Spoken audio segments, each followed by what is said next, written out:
We move on now to the Kansas side. Reading has always been important in schools, but in Kansas, they're about to get a lot tougher on kids who struggle to comprehend the written word. If Governor Sam Brownback gets his way, they won't get to graduate beyond third grade until they can demonstrate reading proficiency.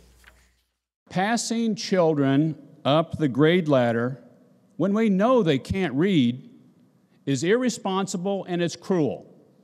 We can and we must do better by our children.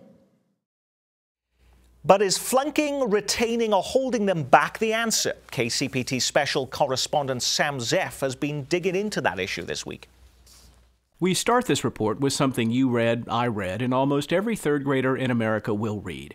E.B. White's Charlotte's Web, the children's classic about friendship and trust. To judge reading proficiency, thousands of third graders will be tested on this book, and many will be asked this question about a line on page 41. What do you think Wilbur means when he says, "What a gamble friendship is"? And if a plan from Governor Brownback becomes law, a lot may be riding on the answer. Can I just say that it feels a little scary to know that if you can't master, and I don't mean this to sound flip, but if you can't master Charlotte's Web in third grade, that has a domino effect for the rest of your life. That feels a little scary to me. It is scary. It is scary. But that speaks to the need to think very purposefully and systematic and systemically about what happens in those early years. As educators like to say, before third grade, children learn to read.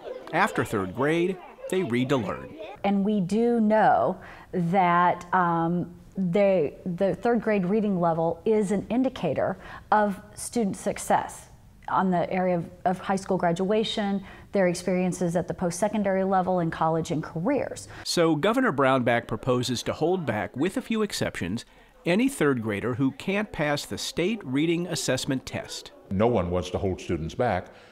I don't, and I don't believe the governor does, but if that's what would encourage, motivate the student to pay attention and get on the bandwagon, so to speak, then we need to do something. But relying on that one test to determine whether a third grader gets promoted has many Kansas educators very worried. And I think for any highly effective teacher, they will tell you that one measure cannot do that. It's lots of multiple pieces of data that will tell you what a child needs in order to increase their reading achievement. So we're doing this to third grade students who may not have had a good day for whatever reason, and now we're really having great impact on his life, his or her life. So I'm not sure people in Topeka are thinking about that. Research shows that students held in third grade may show some short-term improvement, but have a higher chance of dropping out of high school.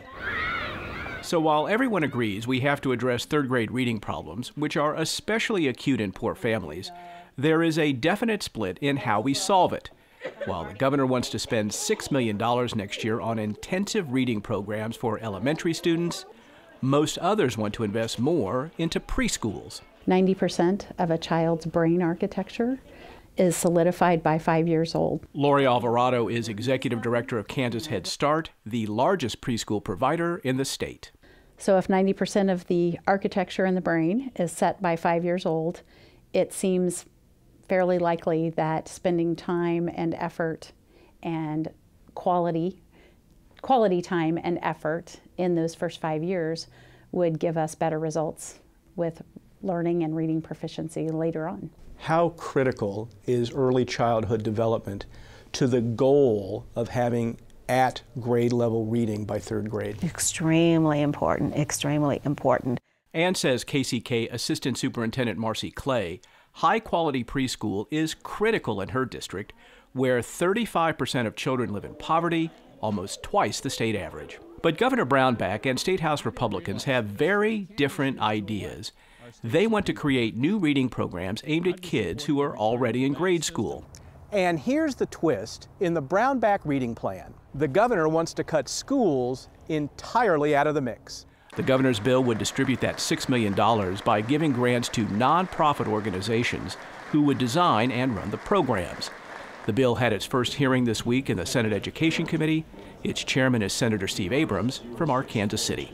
So it's more important to you to get money into these other supplementary programs than giving this money to school districts to hire additional reading specialists or that sort of thing. It's more important for me that the students be able to get the ability to have the ability to read, and this is one mechanism for that to occur. The money will be handed out by something called the Children's Cabinet. It was formed in 1999 to help figure out how to spend tobacco settlement money in Kansas. We're going to dole it out to outside groups who I'm not too sure really have the experience in terms of providing services so that kids can read better.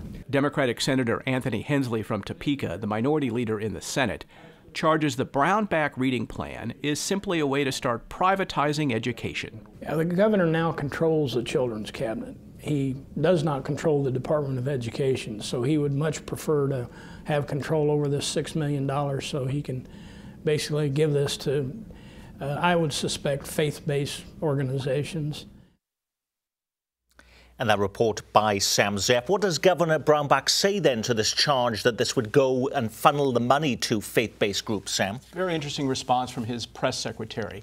I asked her, well, will this go to faith-based education? Her response was, we don't know of any eligible organization that could get this money. Interesting response about that is that there are no eligibility requirements at this point. Those will all be written after the legislation passes by the Children's Cabinet. So the money can really go to anybody, any 501c3 who can put together a program that the Children's Cabinet determines to be viable. I wanted to open this up for the conversation, but let me just ask you this, just to clarify, you could be fabulous, off the charts as a student in science and math, right. But if you failed that test in reading, you would be held back. Absolutely. Is that correct? Now, the reality is, of course, you're probably not off the charts in science and math if you can't read. However, there's going to be children out there who are perfectly capable at science and math, who have some reading problems, who would be held back and have to repeat the whole curriculum. Dana, there must be, people get very frustrated, though, with schools that we are too easy on folks. And so, won't a lot of people be very happy, though, that the governor is getting tough? But putting all of those eggs in one basket and testing these poor kids on this day, you better do good on this day or else. Look at No Child Left Behind. It was a colossal failure.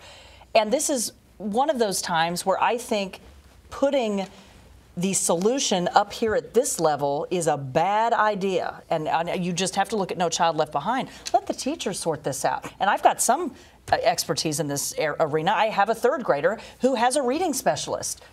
Imagine that, in the school, who knows how to help my child.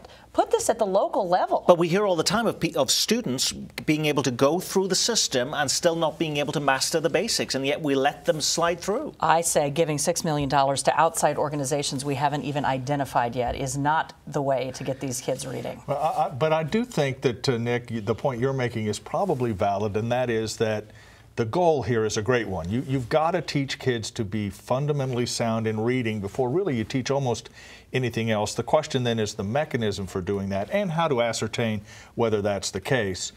If you spend a lot of money with outside groups, that theoretically could backfire a little bit, largely because they won't be as accountable to the state government as public schools would be. That could be a problem going forward. And what are the prospects of this then passing the legislature? After all, it's just the governor's idea, Sam. Well, it's the governor's idea and completely backed by Republican leaders. So this thing is going to come out of the legislature pretty soon. But then the real interesting part comes when it goes to the Children's Cabinet and they have to write these rules.